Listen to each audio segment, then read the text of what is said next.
Alors, on est dans le parc industriel à Victoriaville et aujourd'hui, on rencontre Patrick Couture du groupe Sanimark. Restez là!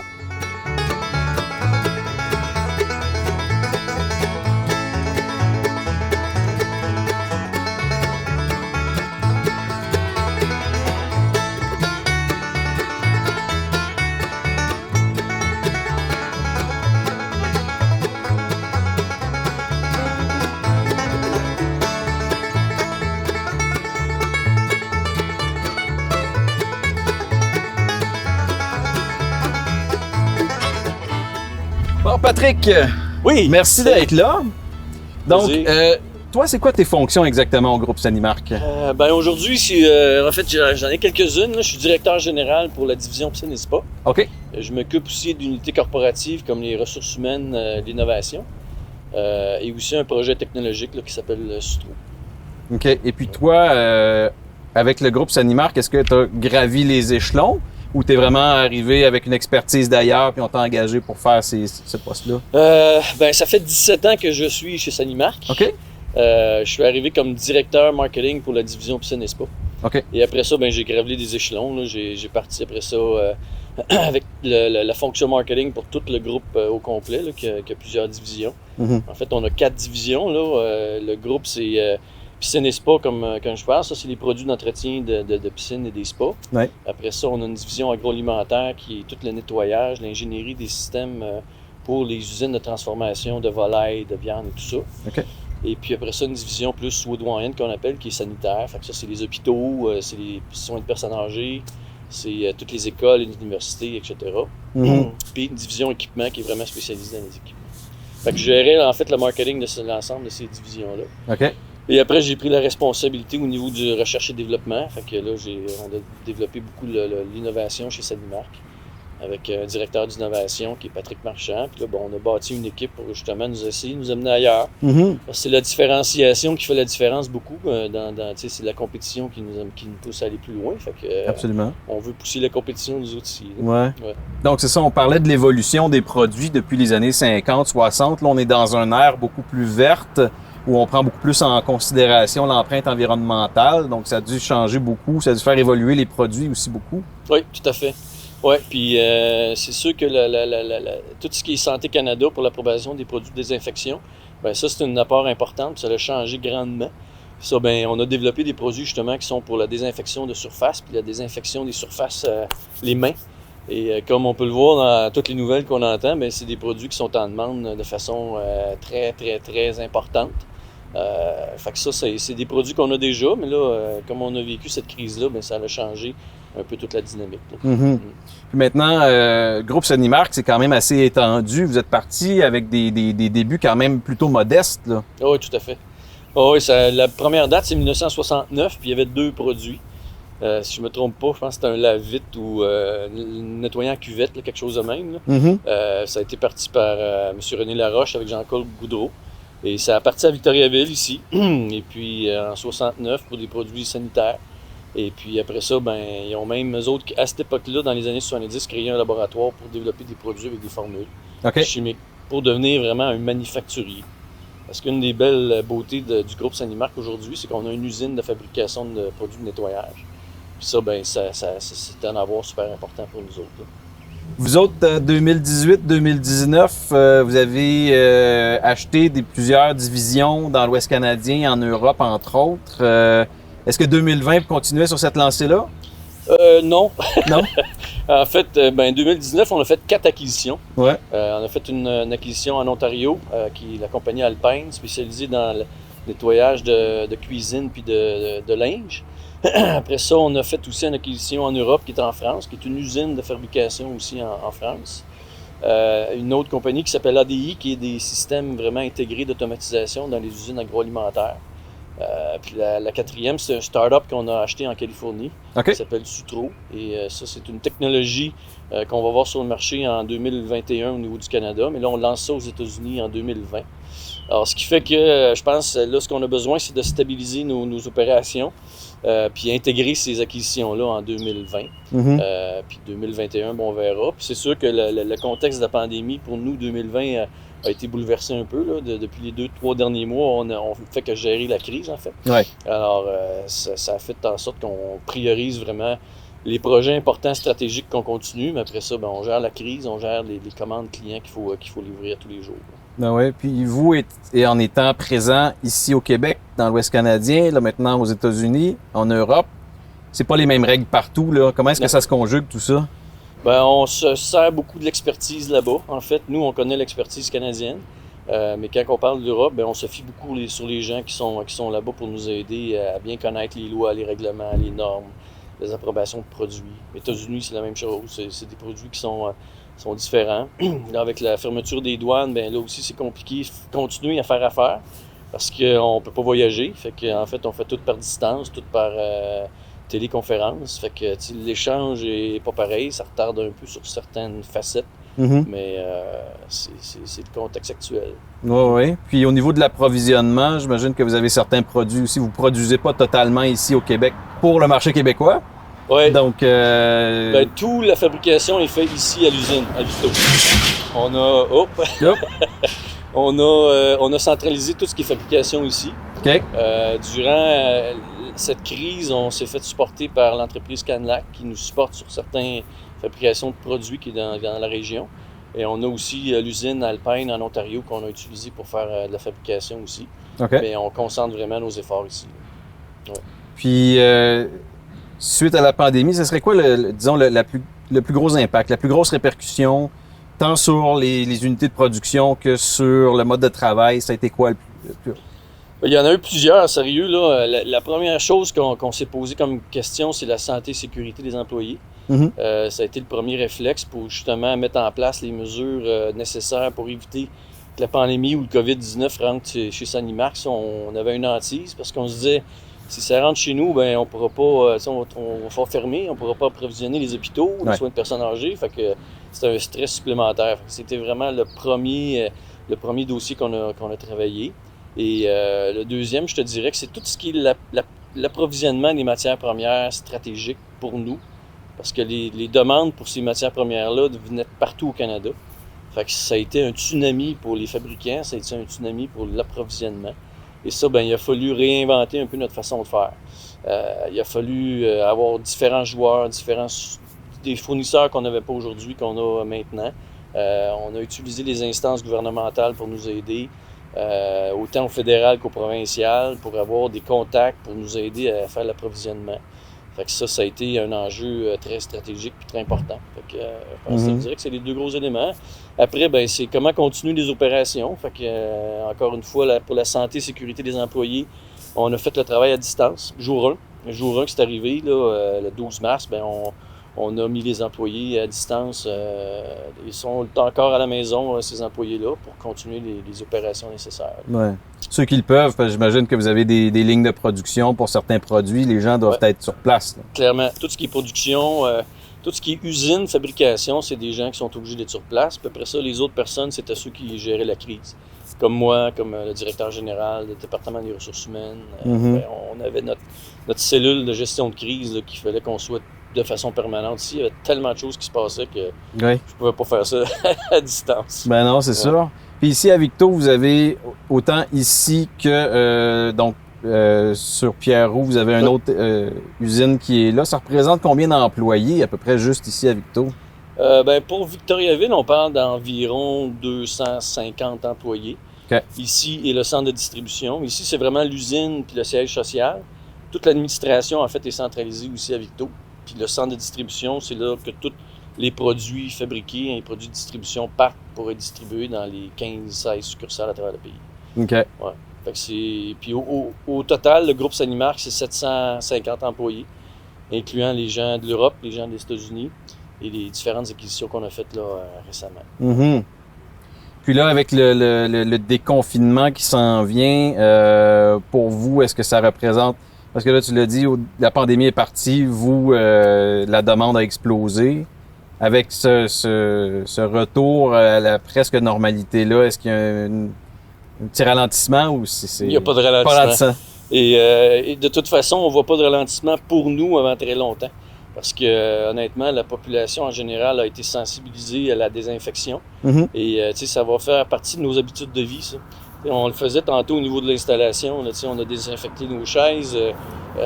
Combien de temps ça va durer? Ça va peut-être durer très longtemps parce qu'on ne sait pas le COVID-19 jusqu'à où qui va aller. Fait que c'est sûr que pour nous, on regarde les prochaines étapes. C'est comment on peut optimiser notre production, comment augmenter la capacité de production ici. Peut-être avoir d'autres sites qui vont nous permettre de protéger et d'avoir une production maximale. Ça, on commence à regarder d'autres avenues pour poursuivre le développement de ces produits-là et la fabrication. C'est ça qui est l'enjeu. Ouais. Le retour à la normale, on souhaite que ça arrive le plus vite possible. On a quand même des projets à réaliser pour 2020. On essaie de le mieux le faire, mais c'est encore là, c'est à distance. On aimerait ça que tout le monde puisse retourner au travail, là, parce que nos vendeurs aussi sont confinés à la maison. Mm-hmm. Ils font le travail à distance par téléphone ou par Zoom, mais ça fait 2 mois quand même que les gens ont besoin de sortir, ont besoin d'aller voir. Il y a des régions qu'on peut, il y a des régions qu'on peut pas. Puis tu sais, c'est pas les mêmes règles non plus dans toutes les provinces au Canada. Non, effectivement. En Colombie-Britannique, ils ont 2000 quelques cas. Ici au Québec, on en a 35 40 000. C'est pas le même contexte, fait que c'est pas simple. On va y aller probablement par vague, selon les priorités de nos clients.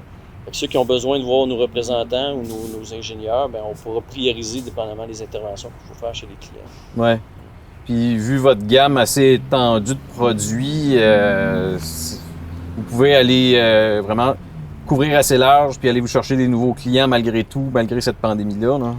Ce qu'on a fait comme stratégie, c'est qu'on a vraiment priorisé les clients en fonction du secteur d'activité qu'ils étaient pour protéger justement la propagation du COVID-19 puis la santé des gens. Fait que on avait de la misère à fournir ces clients-là. Fait qu'on n'a pas fait de développement des affaires durant ce temps-là. Fait qu'on a dit aux gens, on va supporter vraiment nos clients actuels pour fournir ce qu'ils en ont besoin. Puis tous nouveaux clients, si on a le temps, on pourra les faire. T'sais. Fait que ça a été comme ça qu'on l'a géré. Là, on a parlé beaucoup de vos lieux de production, tout ça, mais globalement, avec cette pandémie-là qui affecte tout le monde, le marché mondial, vu que vous inscrivez vraiment dans le marché mondial, des produits sanitaires, est-ce qu'il y a eu des changements? Il y a eu une hausse de demande, c'est sûr, mais... Je veux dire en termes de genre de produit ou... Le genre de produit, de coût, j'imagine qu'avec la demande, bien entendu, vient une certaine hausse des coûts pour les produits de base et tout? C'est sûr qu'en termes de fabrication, il y a des ajustements qu'on a dû faire parce qu'on avait des nouvelles matières premières qui rentraient. C'est sûr que les coûts n'étaient pas nécessairement pareils. On n'a pas changé nos prix, nous, au niveau du marché. On a gardé le même prix pour justement pas arriver dans une situation de pandémie et profiter nécessairement d'une situation. Puis, on a vu aussi... Une espèce de centralisation pour les produits canadiens, les produits québécois. Ça a été un virage un peu mondial, je dirais.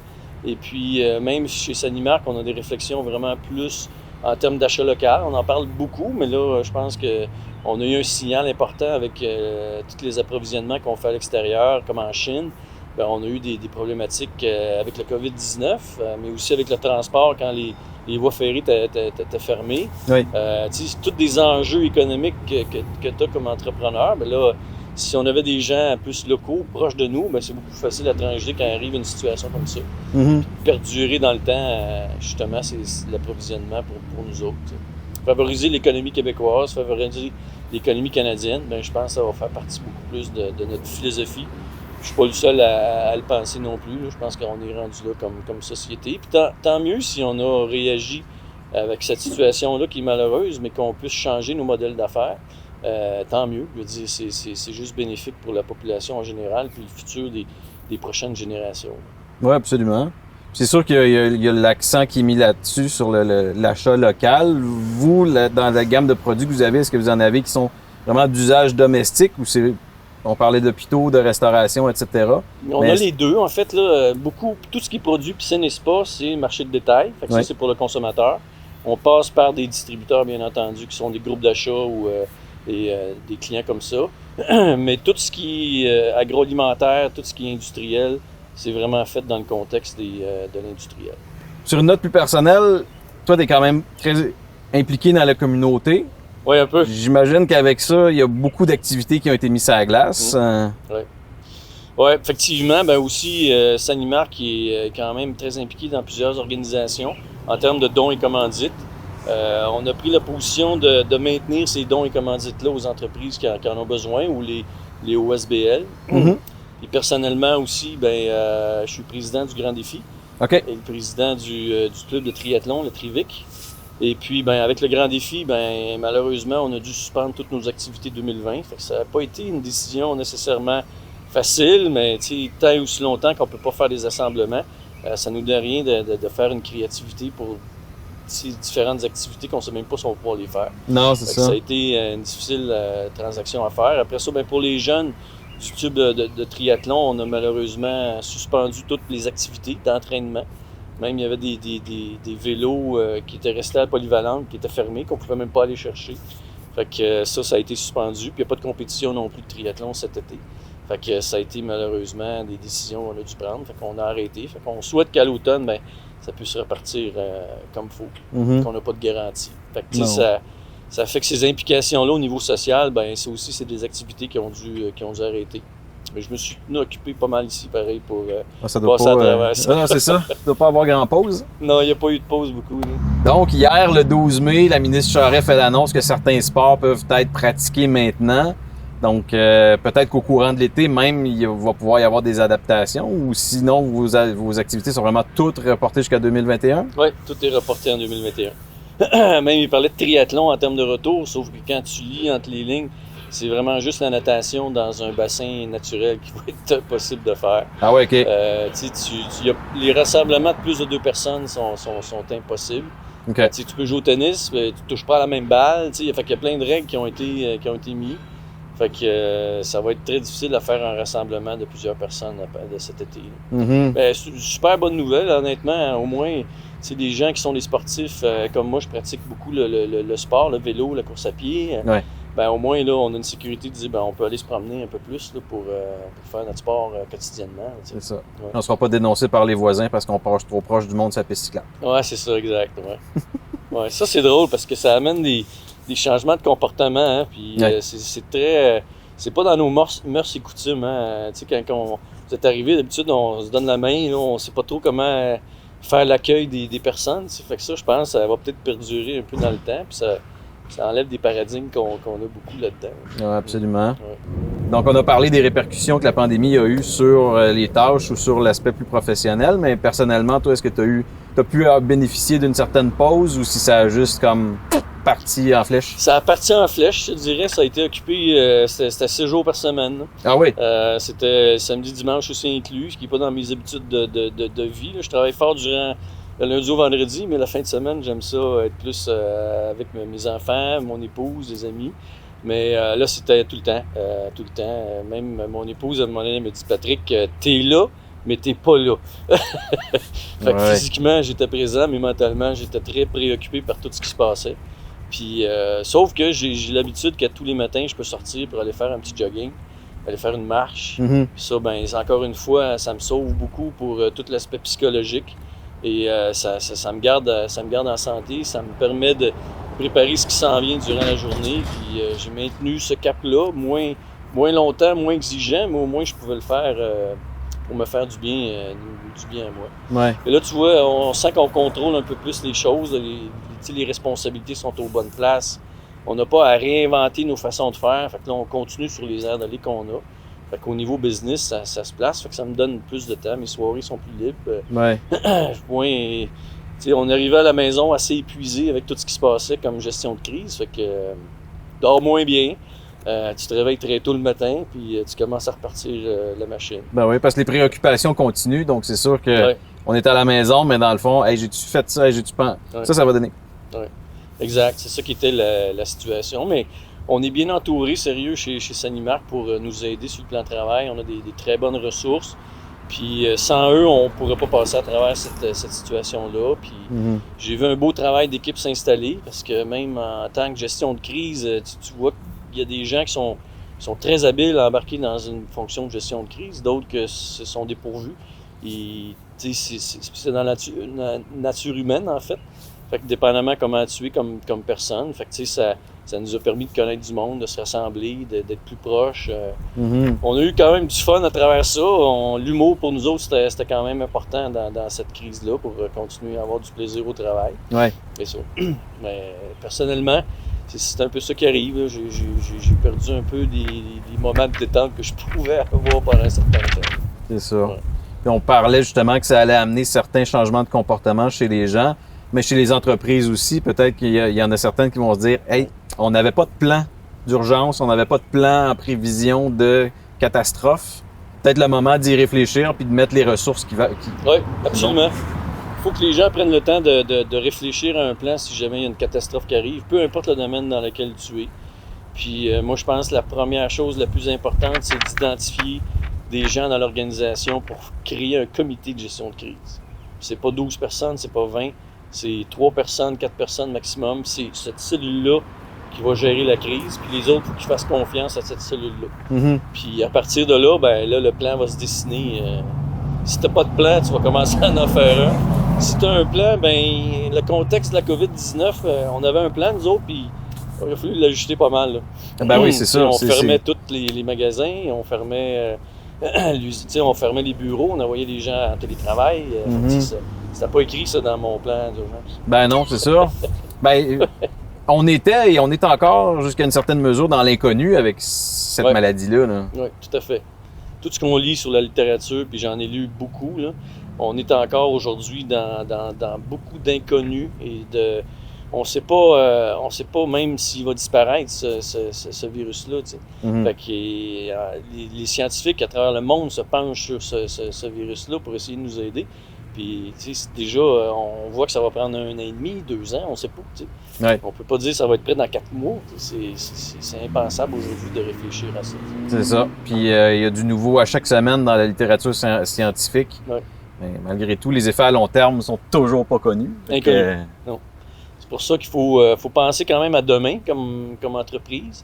Puis c'est de là où comment est-ce qu'on peut mieux structurer nos choses pour faire face à ce genre de situation-là dans le futur. Ben, je suis content d'apprendre que vous avez le souci justement d'accompagner vos employés dans ça, puis d'avoir un certain encadrement pour pas les laisser à eux-mêmes. Là. Clairement, puis c'est important. En fait, c'est la ressource première d'une entreprise, c'est les employés, puis c'est à eux qu'il faut penser en premier. Et on était dans un contexte de pénurie de main-d'œuvre avant que ça arrive. Là, la crise est arrivée, mais nous autres, on est encore en pénurie de main-d'œuvre. Ah ouais? Fait qu'on a des besoins de ressources humaines très grandissantes en termes de production. Pour des postes journaliers, bien entendu, mais aussi pour d'autres fonctions dans l'entreprise, comme aux ressources humaines, au marketing, à d'autres endroits où on cherche beaucoup encore de gens. OK. Fait que c'est ça. OK. Si on t'appelle direct ou si on passe par un autre canal pour envoyer notre CV? Vous pouvez m'appeler direct si vous voulez ou m'envoyer votre CV par courriel. Et puis sinon, il y a un courriel ressourceshumaines@sanimark.com. OK. Puis vous pouvez l'envoyer directement là. Ça va nous faire plaisir d'analyser ça. Parfait. Puis sinon, sur votre site web, y a-t-il de l'information à ce sujet-là? Oui, vous pouvez aller sur le site web sanimark.com et sur ça, il y a une section pour justement les emplois. Et vous cliquez là-dessus, puis ça vous amène à tous les emplois qui sont disponibles à travers le Canada. OK. Fait que tu vas avoir les postes qui sont aussi à Victo, mais tu as aussi tous les postes qui sont à travers le Canada. OK. Fait que des gens qui veulent aller faire une aventure en Ontario ou dans l'Ouest canadien. Ouais, c'est ça. Fait que notre cousin qui est déjà installé à Vancouver, on lui dit, hey, il y a peut-être de la tu vas accueillir quelqu'un. C'est ça, exact. Ouais. Super. Ben, Patrick, merci beaucoup pour ton temps. Ça fait plaisir. Merci d'avoir pu nous permettre de prendre un peu de soleil. On est privilégiés, honnêtement, aujourd'hui, parce qu'on n'a pas eu un beau printemps à date, mais aujourd'hui, fantastique d'avoir un moment avec vous autres dehors. Là. Ah ouais. On pourrait aller jouer au golf. Merci. Go, on y va. Let's go. Semaine prochaine, on rencontre Julie Croteau de la Volte-Face. Soyez là. Merci.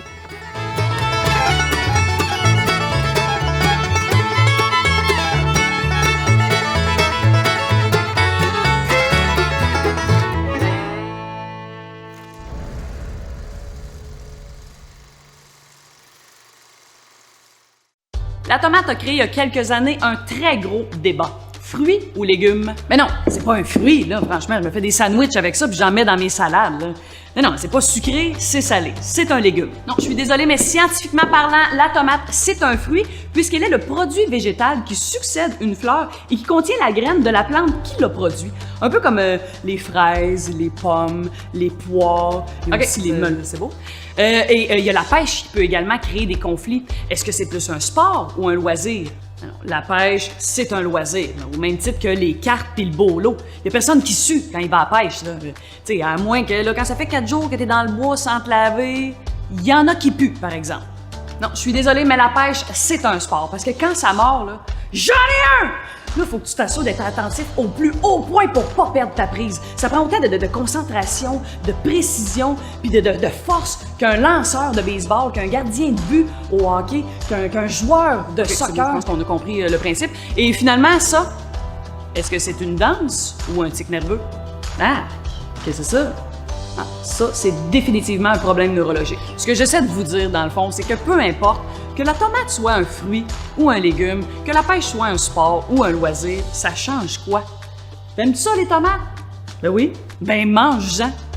T'aimes-tu ça pêcher? Ben oui. Ben pêche. On s'en fout de ce que les autres pensent.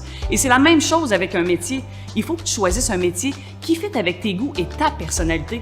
Tu vas quand même faire ce travail-là pendant environ 44 ans. Tu as intérêt à choisir quelque chose que t'aimes. Et non pas pour faire plaisir à tes parents ou encore pour répondre à des stéréotypes des années 50. Donc, si tu as le goût de devenir une foreuse de pluie, un coiffeur, une réparatrice de wagon ou encore un opérateur de machine à coudre industrielle, ben vas-y. N'oublie jamais que c'est pas ton métier qui te définit, c'est toi qui définis ton métier.